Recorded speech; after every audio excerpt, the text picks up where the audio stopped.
What's going on? Welcome back to your Lake Fork Guide Thursday night top 5 baits. We're going to talk about the best fishing baits to use this weekend, or at least the ones that I think are the best, which means they're probably not the best, but I'm going to do my best to give you my best, if you know what I'm saying. Also got a little surprise for you guys tonight. Got some brand new Lews reels in this week. Saved them. We're going to do an unboxing right here live with you, show you guys some of the reels I'm going to be using throughout the rest of the year. Really excited. Always look forward to my Lews Christmas in the springtime present that I get every year. You know, I've been with Lews for a little over a year now, and I have been so happy. And one thing I can tell you is that as a fishing guide, we probably put more wear and tear, more stress on our equipment than even the tour pros do. We actually fish more days than the tour pros do. You know, most of the tour guys are not going to fish nearly the amount of days a fishing guide.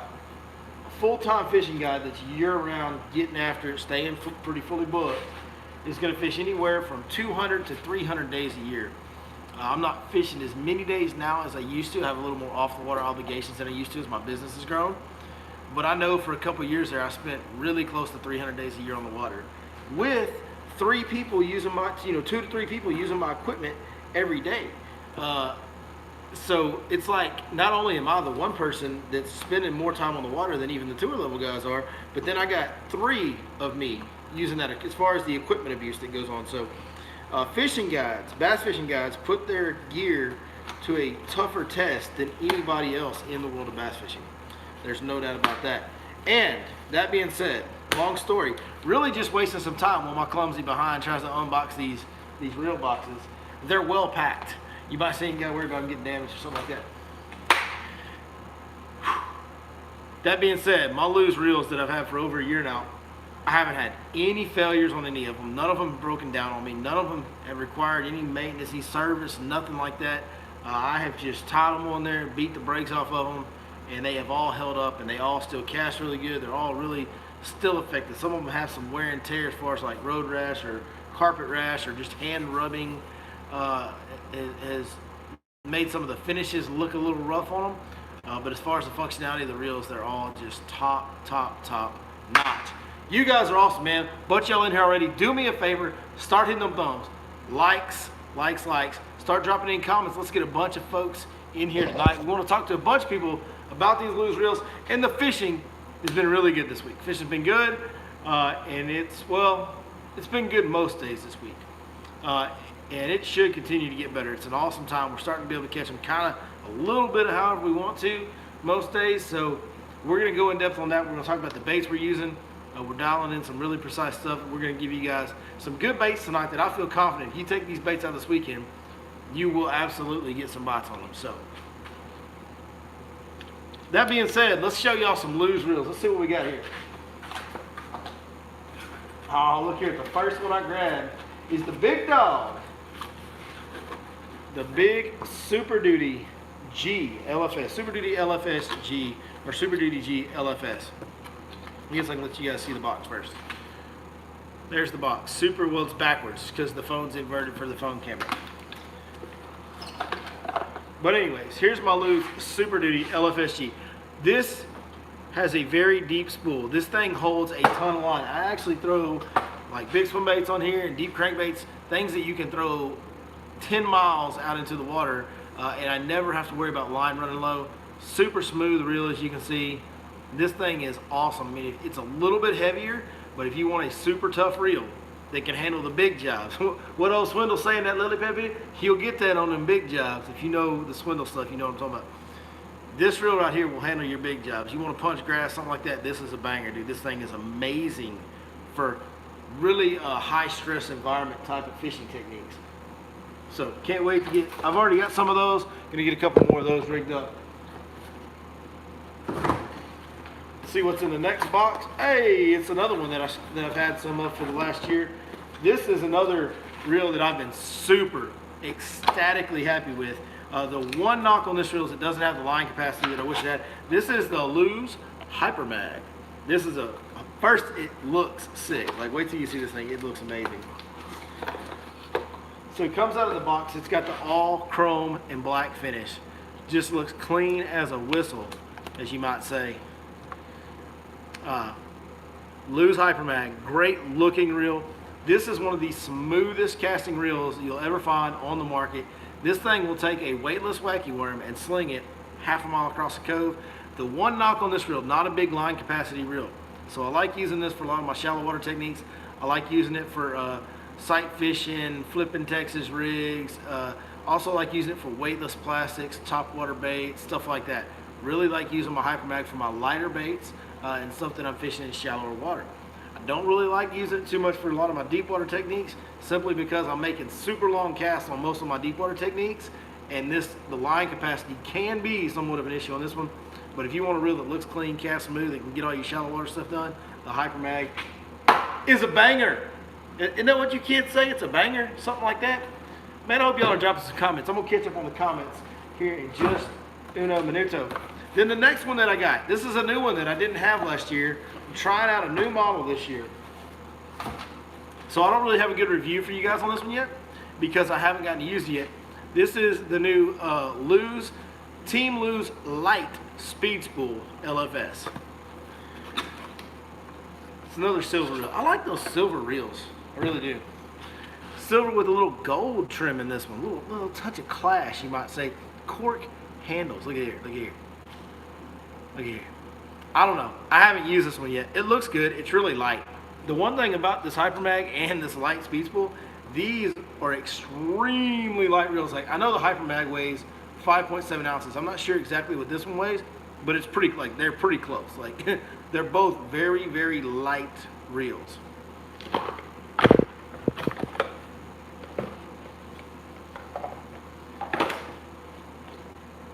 Is it a sure sign that you have too much fishing stuff when you can't find a place to set your reel box? All right, here we go. Oh, somebody done dropped some money in the Superchip. My dog. Holy cow. Holy cow, holy cow. Ken Marty dropped $24.99, $25 in the Superchip. Ken Marty, you are the man, dude. That is awesome. Thank you so much for donating to the Superchip, dude. That's amazing. Kim Marty says, what's going on, man? Love the channel. I was fishing yesterday with a 7.6 heavy extra fast. Now that's a meats. That's a broomstick of a rod with no tip, stiff tip and everything. And missed a couple fish. Should I use a 7.3 heavy fast instead? Yes, the 7.3 heavy fast is a great swim jig rod. That's actually the swim jig rod that I really like to use. I also like the 7.5 medium heavies with the moderate, with the fast tip. I love those for a swim jig as well in the Divine series. In fact, the one that I use for my swim jig is in the Divine series. Now, I assume you're talking about the Lux series on the 7.3 heavy fast and the 7.6 heavy with the extra fast tip. Though that 7.6 heavy with that extra fast tip is just super stiff all the way top to bottom. I would want a little bit more tip than that on a swim jig. The 7.3 would be a very good model choice. You're on the money there. All right, let's see. Oh yeah, one other announcement tonight before we get into all the baits and everything else. Fish Life Lake Fork package, our Fish Life premium package for Lake Fork, just as a fresh updates on there. Put some areas that brim are spotted. We're going to talk about how to catch those brim betters here in just a minute. We also put some offshore structure spots on there. So we updated almost half the spots on the premium package got updated tonight with deep offshore structure and brim bedding areas. And we're going to talk about both of those things in our top 5 baits. That's my 2 primary patterns right now, is the brim beds and the deep offshore structure. We're going to talk about both tonight. So let's see who all we got in here, because I want to say my hellos and my what's up to everybody. Timmy Rhodes is in the house. Talk about Lake Hallbrook. Tim, you don't know nothing about no Lake Hallbrook. Timmy Rhodes, for those that don't know, is my former tournament fishing partner back before I started guiding. Bass Fishing NYC, Ken Marty, which we already talked to, Troy Hicks, Colton Doc, Z-Dub, of course, David G, Richard Watts is in the house, Joe Porter, Rob's World, Ron Foreman, Mel Moyle, 6 Mile, JC, what's up, Kip Carroll, Big C's in the house, Fish on DFW, Barrett Benefield, Wayne Mays, Kyle Blaze, Tony Maynard, John Dendy, awesome, Sean Allen, Bass Raider. Holy cow, there's a lot of you guys in here tonight, man. You guys are rocking the house. Look at all the comments coming in. If I missed you, I apologize. I sincerely appreciate each and every one of you guys for watching tonight. Now, Oh, Big C, I want to give Big C a shout out. One of our viewers, Big C, you know, we just did the podcast. We aired it last night where we did the build your like all-time favorite, like build the ultimate angler, where we took traits from any angler all time. Like I took Rick Clunn's cranking and Greg Hackney's jig game, and me and Ronnie Kelly and Chris Blackman all tried to build like the best angler ever of all time on our podcast. Now, we filmed this podcast Sunday, so we had no idea MLF was going to do this. MLF just posted a video, a vlog of MLF anglers saying what trait would they like to borrow from another angler, which is basically the same thing we did. I mean, they didn't do it in the draft format like we did, but it was the same topic. So MLF just posted that video. It was a really cool video to watch. And then, of course, I hope you guys, if you haven't seen our podcast, go check it out. To me, it was very interesting. We all kind of took different tactics on how we built our anglers. And actually, you can vote to see who's going to win. And there's $50 on Tackle Warehouse on the line. And there's also a punishment on the line for the loser. So we need you guys to go watch the podcast video and vote on the podcast video who built the best angler, who built the worst angler. We need your votes. We need them real bad. I voted for you, first place, Billy. My man! Yes, I appreciate it. Terrell Thomas voted for me. Cam says Ronnie's angler wins. John Denny said, sorry you voted for Captain. I haven't counted up the votes yet. I think last time I looked, I was actually winning in the votes. But I'm not winning in these last couple comments. So we'll see how it turns out, though. We're going to let it run for about a week, and then we'll count them up on next week's podcast. So, Bobby Eisenhood, H-Town in the house. Randy Wade's here. Man, you guys are awesome. Okay. Mel Moyle says, caught my first fish on the swim bait with your suggestions. 6-inch fishing, divine swim baits, and baby bluegill with the underspin jig head. Thanks for the tips, my man. That's awesome. Hey, congratulations on catching your first swim bait fish. I'm sure it'll be the first of very many. Swim bait is an awesome bait, and that divine swim bait is a go-getter. It will flat out catch their butts. So that is awesome, Mel Moyle. And the fact that you're giving us credit for helping you expand your horizons, dude, that's why I do this. I want to help people catch more and bigger fish. Whether you hire me as your fishing guide or whether you watch a video or whatever, my goal is to help everybody catch more and bigger fish that I can. And so thank you so much for that feedback, dude. I really appreciate it. All right, here we go. Top 5 baits. Hope y'all are ready. So 2 different ways to attack it right now. My 2 main patterns are 2, patterns that I'm running the most right now are fishing areas that have brim spawn in it, just shallow. And really, you can kind of duplicate this pattern in any shallow pocket on the lake almost. I mean, as long as the water's not super dirty, you can duplicate this pattern. But the brim spawn, really simple stuff here, guys. This is just a 1/4 ounce Texas rig with a 3/0 jugular offset round bend hook, a 6-inch jugular offset round bend hook, and a watermelon candy rig baby brush hog. 1/4 ounce Texas rig, watermelon candy red is the color I'm using on my baby brush hog. And literally, I take these little pockets, these small pockets, I take them and I pretend there's like a dam at the mouth of it. And I fish these little pockets as if I was pond fishing. I just fish every piece of cover, every stump, every grass edge, and fish real slow and methodical as if I was pond fishing once I get in these pockets. And we're catching some really nice fish and catching some, good numbers of fish as well doing that. So that's a really, really good way. And this is my #1 bait on that shallow pattern. I'm saying brim spawn. There's brim spawn going on like big time all across the lake in a lot of pockets. So we mark some spots on the fish like that, but honestly, this is something you can duplicate in most pockets on Lake Fork right now. Like I said, as long as you're not way up on the north end, the water's not too dirty, you can just take a baby brush hog Texas rig and just go fishing like you did with your papa when you was a kid and catch them up a little bit and catch some heads, So that's a really good, simple pattern. It's fun, it's easy. Another bait that you can catch them on. One of the other things that's going on in these shallow pockets is there's a lot of fry guarding. Now, one thing I'll caution you about, if you see a fish guarding fry, you're not going to catch that fish 99.999% of the time. You have to not see that fish. You have to be out from a distance. So it's not like you can sight fish these fish, find the fry, and throw at the fry. That doesn't really work. You just have to simply slow down. If you start noticing some fry in a pocket, back off, slow down, fish the shoreline cover, whether it's wood, grass, whatever it is, those fry are going to get around whatever's available, and throw a wacky rig divine shaky head worm in 6.3. Again, watermelon candy has been my best color. There's something about this time of year on Lake Fork that watermelon candy really represents the brim that are in the lake really well. It seems to be the best color this time of year for me. Hey, everybody, party. We're over the century mark now. That's what I'm talking about. We got over 100 in here live. Keep it climbing. Keep it climbing. We got to go to 150 next. Okay, now I'm going to pause before I go to the deep baits, and I'm going to throw one other bait in here. Now, this isn't a brim spawn bait, but this is a different bait. This is other than sight fishing. And sight fishing is seasonal. You can't do sight fishing there. Like sight fishing, there's still some on beds. Sight fishing is pretty much done for the year at this point. But punching matted vegetation, matted shoreline vegetation on Lake Fork right now is what I'm punching. We're using, and you can see this one's all chewed up and sideways and beat up because we caught some fish on it today. We're using a 1 ounce, 6-inch chip-proof tungsten. This is a really great tungsten that 6-inch makes. The paint never chips off of it.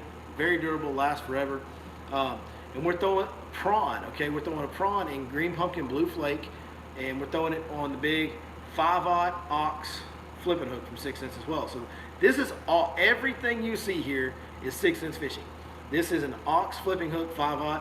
This is a 6 cents prawn in watermelon blue. This is a 1 ounce chip proof tungsten from 6 cents. This is even a 6 cents bobber stopper. You can buy this entire setup right here at 6centsfishing.com. Hey, when you go over there, if you order anything, be sure you punch in the code Your Lake Fork Guide. That'll get you a 10% discount on anything you want to order at 6centsfishing.com.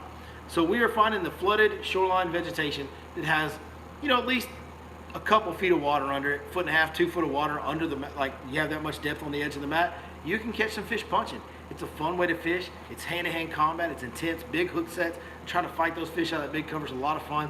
And also you can kind of just go. Like put your trolling motor on go and just make as many flips as possible and catch some fish throughout the day doing it. So it's a really good pattern that you can kind of, if you like punching and you want to do it, you can kind of run it all day and just keep going and get some bites here and there. It's not just gangbusters. We're not catching a bunch of fish punching, but there is a little bit of a punching bite where you can go work you out a pretty good day. All right, let's talk about deep offshore structure. I'm gonna give you guys 2 baits. These have been my 2 best baits this here lately. First one we're gonna talk about is gonna be the big jig. I like the big jig. The big jig tends to isolate the big bass. Now, one of the reasons I like this big jig is right now on a lot of these offshore structure spots where you're finding largemouth bass, you're also finding piles of sand bass. And one thing I love about this big jig is a sand bass, very rarely, I have had sand bass bite this once or twice over the years, but most of the time, not like, I haven't had any sand bass bite this week. Sand bass won't bite this jig. You can kind of eliminate the sand bass getting in your way by throwing this big jig. It kind of isolates the largemouth. And also, of course, the big jig gets a really big bite. This is a 3/4 ounce hybrid jig in the crawfish drone color. That's my favorite color this time of year. I've got a stroker crawl and green pumpkin burst. On the back, green pumpkin would be fine as well. Any type of green color is going to match up with this jig pretty well. But that's my jig that I'm throwing offshore. Really effective for big bites. Not just a ton of bites offshore with this jig, but you get a big bite when you do get one on it. So, big jig. I like throwing a big jig. In the month of May on Lake Fork, I really, really, really like throwing a big jig. And the last bait tonight we're going to talk about. This is going to be a 6 cents Cloud 9 C20 or C25. We are throwing both. This one right here is a C20. I am throwing both. This is the citrus shag color. This is absolutely my favorite deep diving crankbait color. Now right now the citrus shad is out of stock on the website. There's more coming soon, but a lot of the colors work really well. Some other colors you guys can use. Wild shad, that's a very good color. Has a little chartreuse stripe with a little shad pattern. I love that color. Also, lavender citrus is another color that I'm a big fan of. There's a lot of good colors there. To be honest with you, on deep crankbaits, colors aren't really all that important. They're really not. I mean, these fish are 25 foot deep. They're not seeing a lot of color. I like having something with a good contrast in it. Like, see how that green and that white contrast? So that when that bait's rolling through there, it kind of flashes at them. But the deep crankbait bite is definitely happening. Now, you get around them sand bass schools, you will catch up some sand bass on that deep crankbait. They will bite it. Like, you'll have to deal with that and unhooking sand bass and all their flopping that they do. It's kind of a pain. But also some really big bass. In fact, the biggest bass we've caught in the last week or so was caught on this exact bait right here. So Cloud 9, C20, and C25 getting it done right now. And there's several guys catching fish on that exact bait out there on Lake Fork this week. All right, let's get to some questions. What other colors work on the jig? Man, right now this time of year, I really like the greens and browns. My second favorite color is a brown jig called Speckled Crawl. It's kind of a brownish with some black and amber. It works really well. Speckled Crawl is a great color. Grass Mutant is another great color. You can throw in that 3/4 ounce hybrid jig right now. That crawfish drone is just one that I've had since the first year I picked up that hybrid jig, and it got me confidence in it. You know, back when the hybrid jig first came out, there weren't near as many color options available. That one had green and brown in it. I got me some of those. I caught fish really good on it. And this is 3 years ago, probably 3-4 years ago. And I caught fish on it then. It built my confidence in that color. So once you have confidence in a color, you tend to throw it all.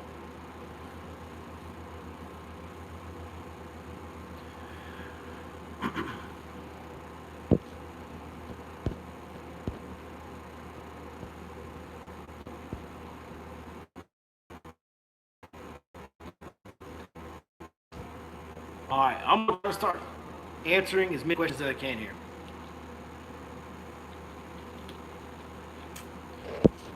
Buying my first boat tomorrow. Dude, that's awesome, Caleb Brown. Buying your first boat, that is awesome, awesome. Does Academy do mail order? I think so. I think you can go online and order things online at Academy. I'd be in on a hog boat tournament. You must be responding. You're probably responding to somebody else's comment, Kason. BJ Shelton says I'm always late. Rocky says he was at Academy the other day and they had a lot of Axis there. That's great news. Yeah, that Axis crankbait is pretty cool, man. You guys need to check that one out. It is definitely unique and innovative. If I wanted to catch some unders, what would I be throwing? Oh, a drop shot, a Carolina rig, out deep. And believe it or not, you can catch some really good 2-pound unders on that shallow deal, on that Texas rig that we talked about tonight, and that wacky worm. That will catch you some good unders up shallow. Main lake structure, Carolina rig, and drop shot.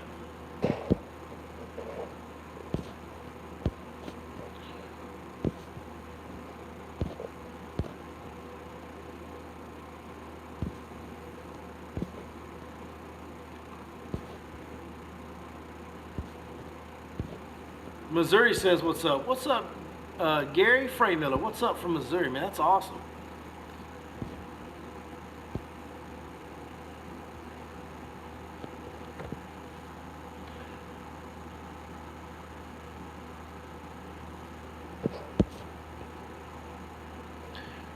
What is my retrieve for a chatterbait? That's a good question. My retrieve for a chatterbait is such.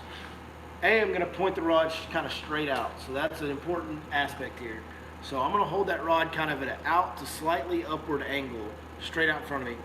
I'm going to get a medium retrieve going, and I'm going to start slowing down. And as long as I can even barely feel that blade vibrating, I'm in good shape. And then I'm usually fishing chatterbait around grass. That's the deal. So I want to go as slow as I can till the first instance I start to feel grass. It's very important with the chatterbait to pay attention. When you first feel that grass, give it a little snap up, and that'll shoot that bait out of that deal, and that's where you get your reaction bites, okay? So I'm constantly changing the depth of my chatterbait with my reel handle. So I start out with a medium retrieve, start slow down, slow down, slow down, feel a little bit of grass, snap it up, speed it back up a little bit, and then start slowing down, slowing down, slowing down, until I feel grass, snap it up, and I just keep repeating that. I'm always moving that chatterbait up and down in the water column with my reel handle speed to try and feel for grass, get that little snap out of that grass, get that reaction bite. That's how you catch some old bigs on that chatterbait, is by getting that reaction bite. If you guys watch the videos where I'm catching fish on a chatterbait, a lot of the times you pay real close attention. A lot of times you'll notice a little bit of this right before I get bit. You'll notice me kind of twitching it out of grass right before. If you see me fish chatterbait, you see me do that, I'm popping it out of grass is what I'm doing.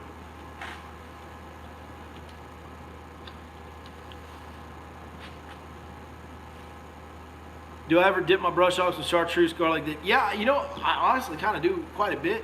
You know, we just didn't today, and we got bit without it today. So I do dip it in chartreuse quite a bit, but I haven't been.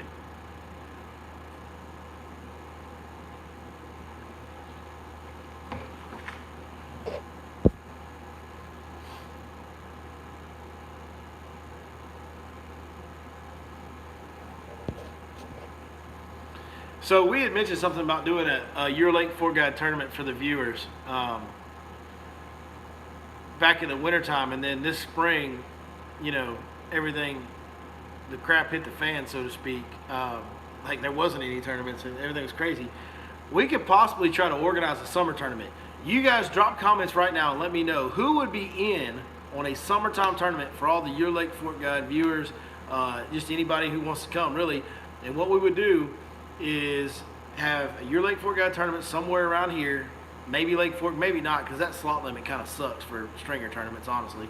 But we'd figure that out. But we could do a tournament, and any proceeds, any profit that we raise from that tournament, we will donate it to a military-oriented charity. Probably something along the lines of 22 Kill. Do I use the same rod for a chatterbait as for the swim jig? Yes, I do. Yes, I do. I'm seeing some I'm-ins, I'm-downs. I'm loving it. I'm loving it.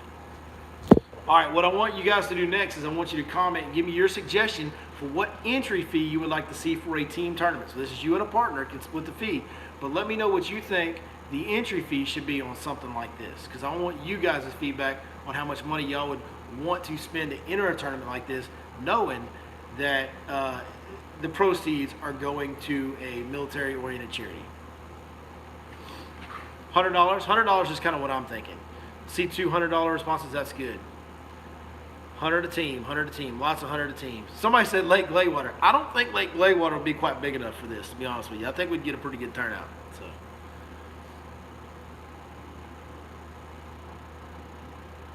Wow, $200 entry fee. Somebody said a $400 entry fee. 240, 100, 200, 100, 160, 100-ish.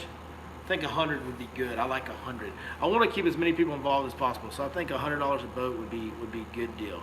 Lake Palestine, now that's a pretty solid option there. That would be a big enough lake and a good lake. Yeah. Awesome, awesome, awesome. Heck yeah, man. Well, now I'm done monkeyed myself up on comments. I'll come down from Mass. Hell yeah, dude. You gonna come down from Massachusetts to fish at Your Lake Fork Guide tournament. That'd be awesome. Timmy Rhodes says Lake of the Pines. I like that idea, Tim. I love Lake of the Pines. I don't ever get over to Lake of the Pines, but I do love it. Matt Wilson says, quick recap of the top 5 baits. Sure, absolutely. So, a 1/4 ounce Texas rig with a baby brush hog. Watermelon candy red is the color I'm using. We're fishing that in shallow pockets around brim beds. We're just fishing in shallow pockets in general, really. A wacky worm and watermelon candy as well.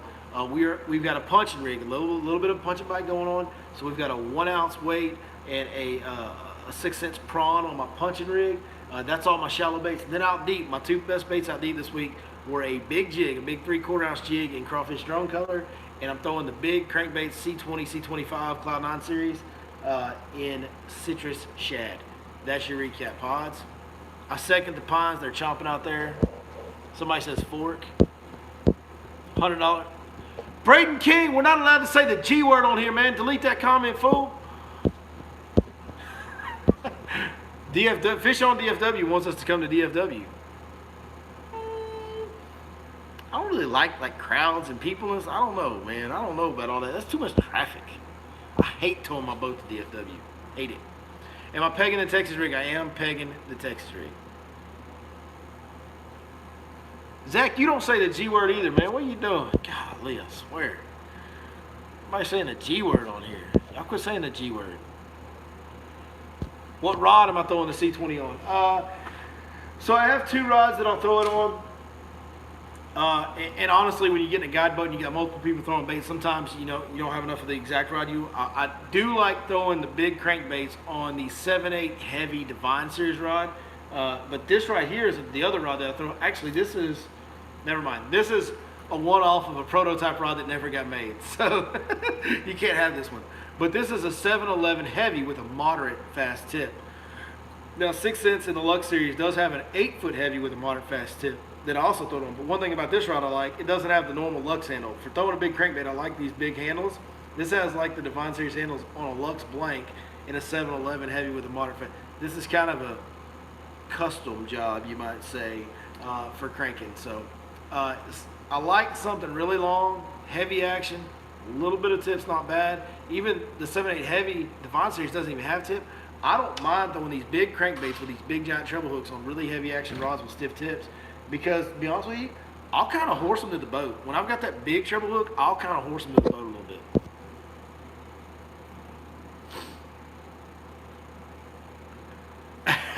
Timmy Rhodes is asking me, do I remember the famous net job during a tournament that we won? Yes, Tim, I remember that.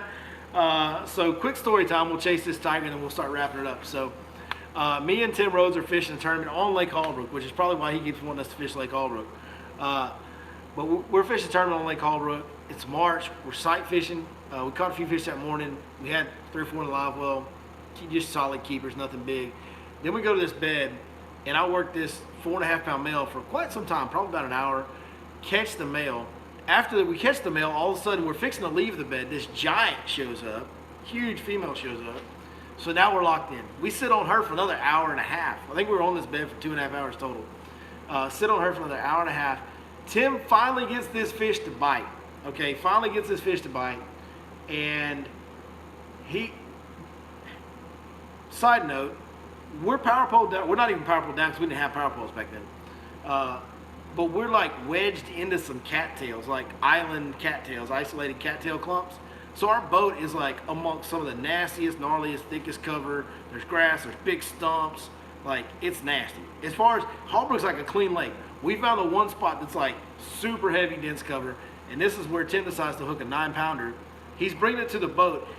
Tim does what Tim does, and he just wrenches her in as fast as he can. She gets to the boat hot. I'm talking about hot, son. She ain't nowhere close to ready. She comes by. I go to stab at her with the net. I miss. She's like under the net. I pull the net back up. She comes back. I stab at her again.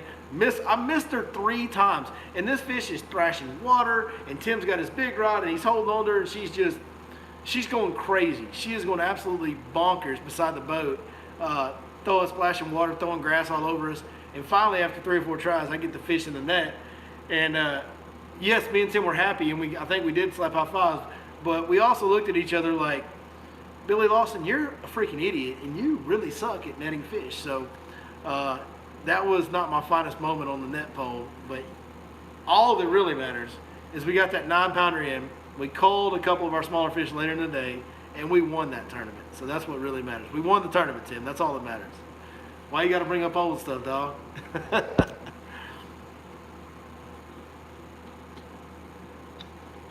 What amount would you think for amateur to pair up with a guide for the tournament? I wouldn't think it'd be any amount. I think if you find a guide that wants to fish that tournament with you, you guys pay your entry fee and fish it. Guides will not be banned from this tournament whatsoever. What's the key to retrieving a lipless crankbait? So if you heard me talk about my chatterbait retrieve earlier in this live stream, I do the exact same thing with a lipless crankbait. I point the rod straight out to a slightly upward angle, throw the bait out there. I start with a medium retrieve, and I start slowly slowing down until I feel a little bit of grass. As soon as I feel the grass, snap it up, speed it back up, and then start slowly slowing down. I'm always searching up and down in the water column with the speed of my reel handle. I'm always manipulating that bait, moving it up and down, slowing it down until I feel a little bit of grass, then popping it out.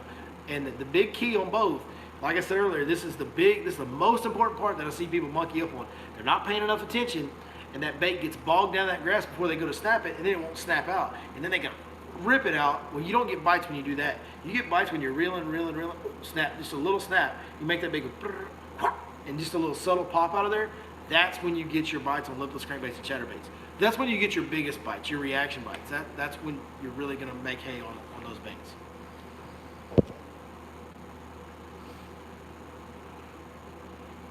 Show off one of those reels again just for lusting's sake. I'll show off these 2 right here because they got the old silver finish. Heck, we'll show off all 3 of them. This is the new, this is the Team Lews Light Speed Spool, and this is the Hyper Mag. Carbon fiber reel handles on both of them. Dude, they're bad. They're both super light. Super light. And then we got the big workhorse, man. The Super Duty. I'm a fan of this reel. This reel is tough as nails, guys. I mean, tough as nails. Awesome, awesome reel. Tim Rhodes is asking, what about Scuba Steve? I don't think I want to tell that story on the live stream, Tim. That's a great one, too. That's the thing about Timmy Rhodes. He always worries me being on here a little bit because he's got some good stories with me involved.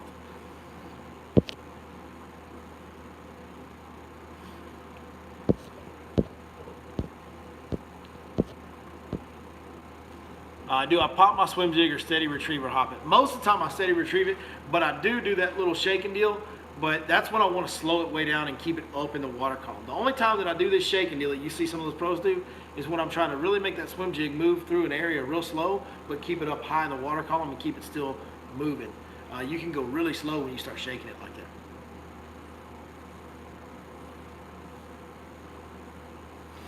All right, guys, I'm going to go ahead and wrap it up. I know there's still some questions I didn't get to answer. I sincerely apologize for not answering every single question.